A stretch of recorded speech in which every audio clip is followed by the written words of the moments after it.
بسم الله الرحمن الرحيم.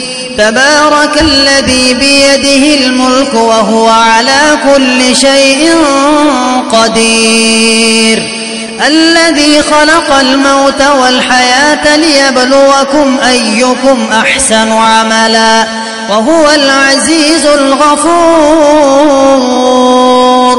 الذي خلق 7 سماوات طباقا ما ترى في خلق الرحمن من تفاوت، فارجع البصر هل ترى من فطور، ثم ارجع البصر كرتين ينقلب إليك البصر خاسئا وهو حسير، ولقد زينا السماء الدنيا بمصابيح وجعلناها رجوما للشياطين وأعتدنا لهم عذاب السعير، وللذين كفروا بربهم عذاب جهنم وبئس المصير. إذا ألقوا فيها سمعوا لها شهيقا وهي تفور تكاد تميز من الغيظ، كلما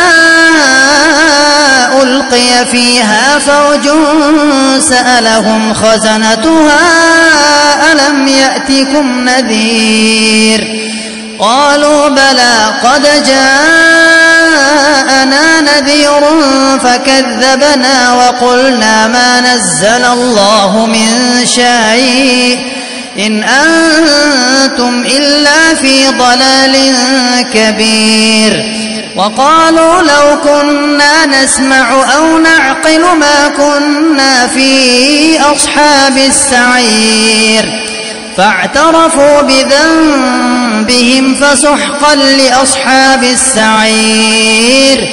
إن الذين يخشون ربهم بالغيب لهم مغفرة وأجر كبير، وأسروا قولكم أو اجهروا به إنه عليم بذات الصدور، ألا يعلم من خلق وهو اللطيف الخبير. هو الذي جعل لكم الأرض ذلولا فامشوا في مناكبها وكلوا من رزقه وإليه النشور.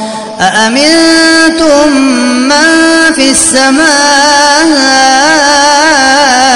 أن يخسف بكم الأرض فإذا هي تمور، أم أمنتم من في السماء أن يرسل عليكم حاصبا فستعلمون كيف نذير، ولقد كذب الذين من قبلهم فكيف كان نكير.